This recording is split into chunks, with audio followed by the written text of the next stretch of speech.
Des clichés, des préjugés en fonction des sexes, Sophie Sarrazin en a répertorié des dizaines et des dizaines. Ça, c'est un exemple de publicité pour une voiture.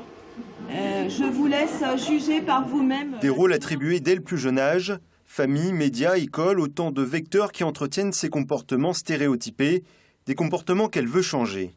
Sous prétexte d'une différence biologique, hommes et femmes ne bénéficient pas des mêmes droits. On peut prendre le monde professionnel, parce que là, j'en ai plein des inégalités à vous dire sur le monde professionnel. Aujourd'hui, à toute part égale, et malgré des lois sur l'égalité salariale, eh bien, on constate une différence de salaire non justifiée entre les hommes et les femmes quand on fait une moyenne générale. Partant de ce constat, un site internet a été lancé récemment.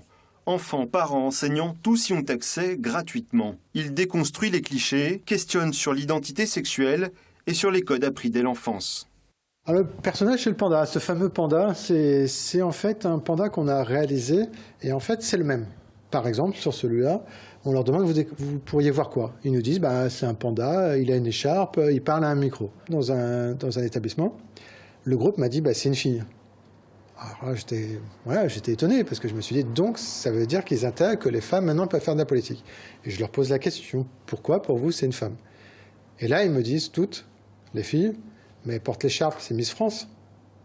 C'est Miss France, la beauté, et ils avaient une seule vision de la femme dans la notion de Miss France qui parle à un micro et pas d'une mère, d'une femme qui pourrait être mère et qui fait de la politique. Selon les initiateurs du projet, le travail ne fait que commencer. Il faudra plusieurs années avant que la famille change sa posture dite traditionnelle. Aujourd'hui,